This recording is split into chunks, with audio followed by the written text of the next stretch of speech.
President Zelensky soon? I will be meeting with President Zelensky. In fact, he may come in this week or next week to sign the agreement, and which would be nice. I'd love to meet him. Would meet at the Oval Office. So the agreement's being worked on now. They're very close to a final deal. It'll be a deal with rare earths and various other things, and he would like to come, as I understand it, here to sign it, and that would be great with me. I think they then have to get it approved by their council or whoever might approve it, but I'm sure that will happen. Today's a big day in that we had a G7, and President Macron, who's a very special man in my book. Thank you, Mr. President. Thank you. Thank you. No, thank you. I want to thank Mr. President for his hospitality. We had a good discussion this morning for the G7 here, Yeah.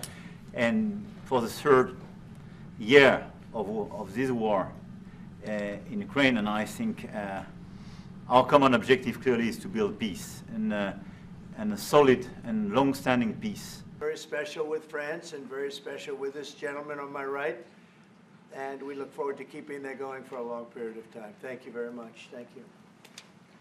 Thank you, Mr. President. Thank you. You convinced Vladimir Putin to accept the European troops as peacekeeper, would you think? Yeah, he will accept that. He will accept I've asked him that question. You talked to him? I've asked him that question. Is France going to lift the block on the... Because he's not, look, if we do this deal, he's not looking for more war. He doesn't mind, but I've specifically asked him that question. He has no problem with it. Is France going to... And this is a very important moment for Europe as well, and I'm here as well after discussions with all my colleagues to say that Europe is willing to step up, to be a stronger partner. Mr. President, are you thinking of going to Moscow soon, maybe in May for the 9th of May for the anniversary? I mean, not soon, but I would be certainly, if this all gets settled out, which I think it will, sure, I would go there, sure. And he'd come here, too.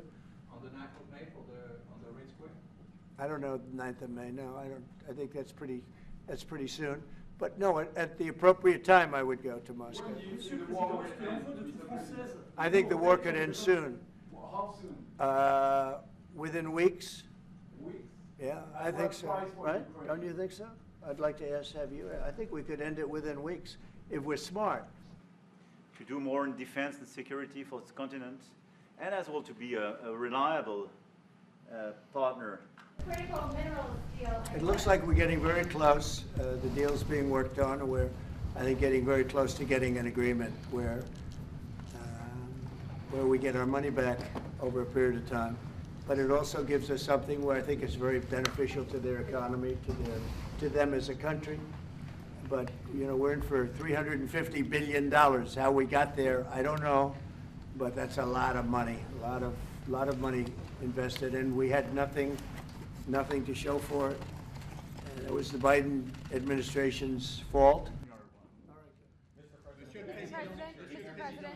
Support the idea to send European troops in Ukraine to back the ceasefire? European troops may go into Ukraine as peacemakers.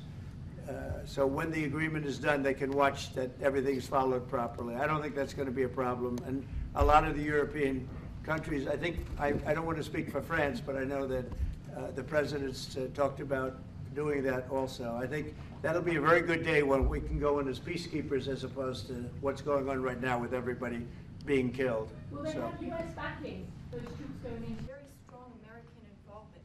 Europe, of course, also stands ready to support Ukraine. Will France support the U.S. being compensated?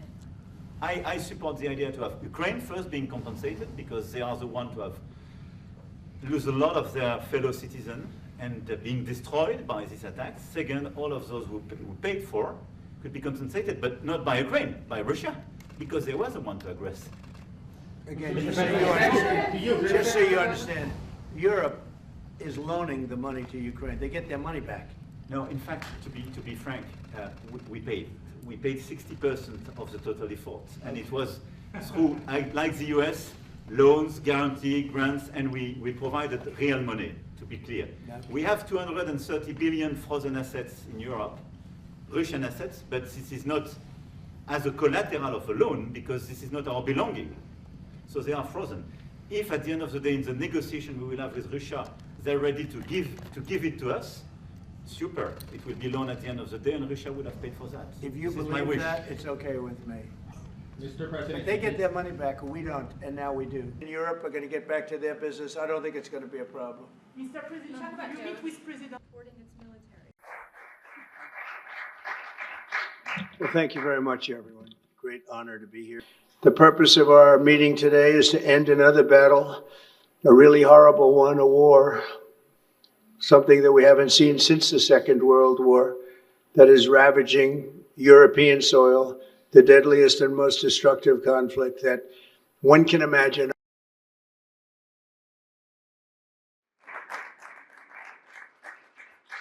Well, thank you very much, everyone. Great honor to be here with my friend.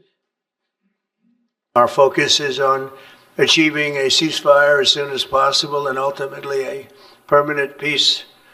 My meeting with President Macron today was another important step forward in that sphere, because he's been very much involved right from the beginning in trying to get it over with, and we're going to get it done. On some very interesting developments. One in particular, as you know, the war between Russia and Ukraine. Should have never started, but it did. And what a mess, what a horrible, bloody mess. I'm also pleased that President Macron agrees that the cost and burden of securing the peace must be borne by the nations of Europe, not alone by the United States. And Europe must take that central role in assuring long-term security of Ukraine, which they want to do.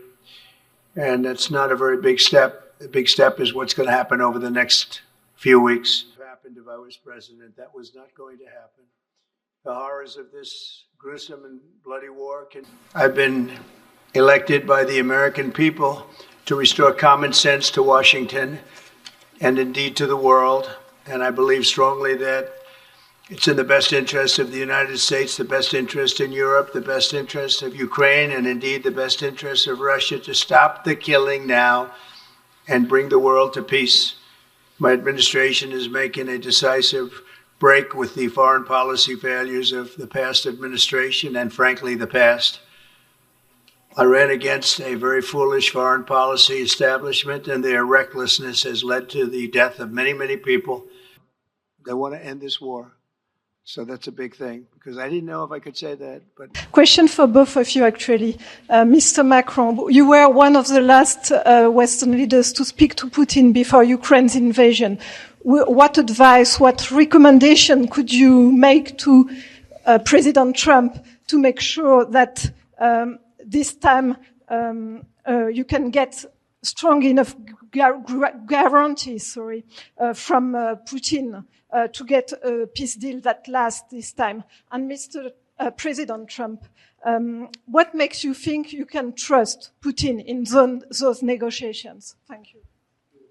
Look, I will never give any advice to President Trump. We have friendly and trustful discussion, but my experience with President Putin is the following. Number one, I always think it's good to have discussion with other leaders, and especially when you disagree. I stopped my discussion with President Putin after Bucha and the war crimes because I considered that, we had nothing to get from him in the time. Now there is a big change because there is a new US administration. So this is a new context. So there is good reason for President Trump to re-engage with President Putin. But my experience is the following, and I shared it with President Trump and the team. In 2014, our predecessors negotiated peace with President Putin. But because of the lack of guarantees, and especially security guarantees, President Putin violated this peace. And I had several discussions, especially beginning of 2022, several times, 7 hours with President Putin, 15 days before the launching of the attack. He denied everything, but we didn't have security guarantees. So this is why being strong and having deterrence capacities is the only way to be sure it will be respected. And I insisted on that, and this is why I believe that the US has the capacity to do so. And this is why I think we should never say, I will never send any boots on the ground because you give a blank check to violate any type of commitment. So I think it's good to have discussion. I think it's useful to have negotiation. I think it's super important to go to the peace. But my strong point was to say, let's try to get something first which can be assessed, checked and verified. And let's be sure that we build sufficient guarantees on the short run. And this is where we are ready to be engaged. As for France, a lot of my European colleagues are ready to be engaged. But we do need this American backup because this is part of the credibility of the security guarantees. And this is our collective deterrence capacity. And I have the feeling that the President has this capacity. I think it's very much to the benefit of Russia to make a deal. And I feel that we'll do that. It is what it is. Again, it's a war that should have never been started. It's a war that would not have been started if I were president. But it did start, and it's at a terrible level where cities are burned down and shot down to the ground. It looks like demolition sites, a whole big pile of demolition sites. And we got to get it stopped. Too many people, too much agony. The whole culture is destroyed when you rip down some of those ancient, really ancient or near ancient buildings. It's so sad to see, but I think it's very much to the benefit of this tremendous distrust on both sides. That's why it's good that I'm coming in now, but I think it's to the very much benefit of Russia to make a deal and to go on with leading Russia in a very positive way. That's what you have to do. But I really believe that he wants to make a deal. Maybe wrong, but I believe he wants to make a deal. In particular, the big one is to get the war stopped, whether it's ceasefire or direct to an agreement. Thank you, Donald. Thank you very much. To return to your question, I believe today's discussion was significant. And I think the President himself, both earlier and just now, expressed himself very clearly. He wants peace. We want peace, we totally agree. We want a quick deal, but not an agreement that is fragile. The fact that there are Europeans ready to engage and provide their response to these security guarantees, along with the clarity from the United States that, as allies, they are prepared to offer support and solidarity with this approach, is, in my view, a turning point. And that was one of the achievements of this trip and of our discussions. In the past, particularly a year ago, there was a discussion about lasting peace. And so, once there is a solid, lasting peace, negotiated and signed by Ukraine and Russia, for which we will collectively be the guarantors, France has worked with the United Kingdom in recent weeks to say that we are ready to contribute.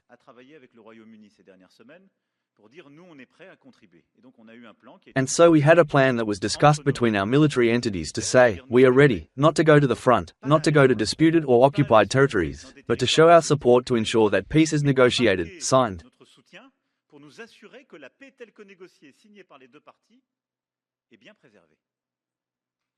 And so these are deployments, if I may say so, totally peaceful, not engaged in combat, but which are, if I may say so, deployments of force, of guarantee. They will be limited by definition, but they mark solidarity. I have spoken to you, as I told you, with all our allies, and there are several European and non-European countries that are ready to participate in this effort. Was it okay with the United States of America? And the President had very strong words.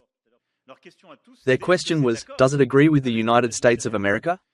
And the President had some very strong words just now to say yes, and even to tell us that in the discussions that were underway with Russia, it was acceptable in the exchanges that had taken place with Russia. And so that's a very strong step forward, and so it means that the Europeans are taking their share of the burden in this context. Since we're committed, we're moving forward, we're keeping what has been the strength of our alliance over the decades, which is our solidarity, and therefore the deterrence capacity that we have together. Europeans' capacity for engagement is something. If we do not guarantee the security of this part of Europe's territory, how can we guarantee the security of all of us? We, the French, live 1,500 kilometers from Ukraine. And it's even closer when you're obviously Polish or German. So this is our commitment to collective security. And in a way, it is also responding to the call that is made to us. You Europeans must be more committed, but we Americans remain in solidarity. We are doing it in Ukraine and we must also do it for our collective security. But the clarification we had today for me is a turning point. Emmanuel, thank you very much. Great job, and it's been wonderful being with you. Say hello to your beautiful wife, and we will see you again soon. We'll be speaking often. We'll get this thing worked out. We're going to get it done. So important, and great job. Thank you.